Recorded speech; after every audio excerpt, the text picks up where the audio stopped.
Hello दोस्तों, आप सभी का स्वागत है हमारे YouTube चैनल कविंदर भैया पर। आज के इस वीडियो में कक्षा 5 के प्रकृति यूपी बोर्ड के पाठ 14 को पढ़ेंगे। पाठ का नाम है जल के गुण एवं जल प्रदूषण।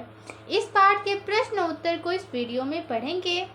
तो देखिए, पहला इसमें प्रश्न दिया हुआ है, चर्चा करिए। इसमें पहला प्रश्न है, खुले कुओं का पानी क्यों नहीं पीना चाहिए। इसका उत्तर होगा क्योंकि कुएं का पानी खुले में रहने के कारण प्रदूषित हो जाता है और पीने योग्य नहीं रहता।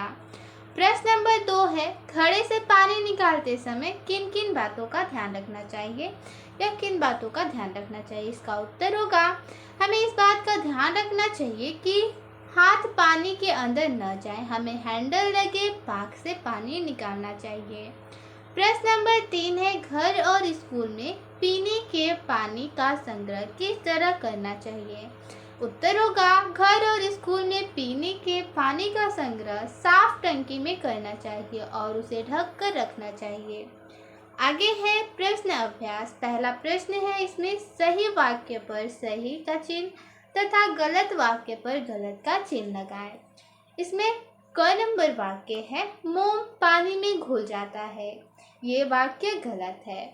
ख नंबर है, जल प्रदूषण का एक कारण कारखानों से निकला धुआं कचरा भी है।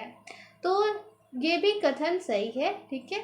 जल प्रदूषण का एक कारण यह भी है कि कारखानों से जो निकला हुआ कचरा होता है उससे भी जल प्रदूषण होता है, नदियों में बहता है। तो आगे है ग नंबर, जानवरों को नदियों में ही नहलाना चाहिए। ये वाक्य गलत है। घ नंबर है, खेतों में डाले गए कीटनाशक पदार्थ जल को प्रदूषित करते हैं। ये वाक्य सही है। अंग नंबर है, तेल पानी में घुल जाता है। ये वाक्य गलत है। च नंबर है, विलेय और विलायक मिलकर विलयन बनाते हैं। ये वाक्य सही है। 6 नंबर है, पानी के स्रोत के स्थान पर बर्तन धोने तथा जानवरों को नहलाने से पेयजल प्रदूषित होता है। ये वाक्य सही है। प्रश्न नंबर 2 है, सोचिए और लिखिए। इसमें क नंबर प्रश्न है, विलेय और विलायक से आप क्या समझते हैं। इसका उत्तर होगा, ऐसे पदार्थ जो किसी द्रव में घुल जाते हैं उनको विलेय कहते हैं।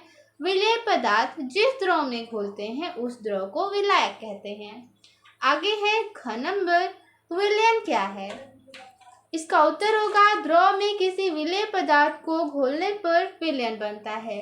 आगे प्रश्न है ग नंबर, जल प्रदूषण किन कारणों से होता है। इसका उत्तर होगा, जल प्रदूषण अनेक मानवीय क्रियाकलापों के कारण होता है, जैसे कारखानों से निकला हुआ अपशिष्ट पदार्थ नदियों में छोड़ा जाता है जिससे नदियों का जल प्रदूषित हो जाता है। कृषि कार्य हेतु उपयोग में लाए जाने वाले कीटनाशक भी जल प्रदूषण के कारण होते हैं। मानवीय क्रियाकलापों जैसे नदी, तालाब आदि में कपड़े धोना, पशुओं को नहलाना, स्वयं नहाना आदि के कारण भी नदियों और तालाबों का जल प्रदूषित होता है। घ नंबर प्रश्न है, प्रदूषित जल से हमारे स्वास्थ्य पर क्या प्रभाव पड़ता है।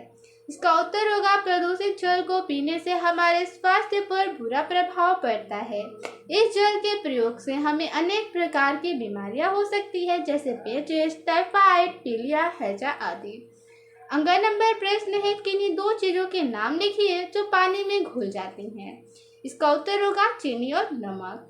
आगे है च नंबर प्रश्न, लोहे की कील पानी में क्यों डूब जाती है। इसका उत्तर होगा, जो वस्तुएं पानी में घुलनशील नहीं होती वे पानी से हल्की होने की स्थिति में पानी की सतह पर तैरने लगती है और पानी से भारी होने की स्थिति में पानी में डूब जाती है। लोहे की कील पानी में घुलनशील नहीं है, क्योंकि लोहे की कील पानी से भारी होती है, इसलिए वह पानी में डूब जाती है। प्रश्न नंबर 6 है, प्रदूषित जल से होने वाले किन्हीं दो बीमारियों के नाम व उनके लक्षण बताइए या लिखिए। इसका उत्तर होगा, टाइफाइड और पीलिया। टाइफाइड और पीलिया प्रदूषित जल से होने वाली बीमारी है। इसका लक्षण हो जाएगा, टाइफाइड में ठंड लगती है और बुखार हो जाता है तथा पीलिया में बुखार रहता है तथा पेशाब पीला होता है। जो नंबर प्रश्न है, पीने का पानी स्वच्छ हो इसके लिए हमें क्या सावधानियां रखनी चाहिए। इसका उत्तर होगा, पीने का पानी स्वच्छ हो, इसके लिए पानी को उबालकर ठंडा करके पीना चाहिए ताकि सभी रोगाणु नष्ट हो जाएं। टंकियों में संग्रह किए गए पानी में ब्लीचिंग पाउडर डालकर कुएं के पानी में पोटेशियम परमैंगनेट डालकर पानी को शुद्ध और पीने योग्य बनाया जा सकता है। इसके अलावा जल को छानकर भी स्वच्छ किया जा सकता है। प्रश्न नंबर 3 है, पानी के एक भरे बर्तन में तालिका में दी गई चीजें एक एक करके डालिए और देखिए।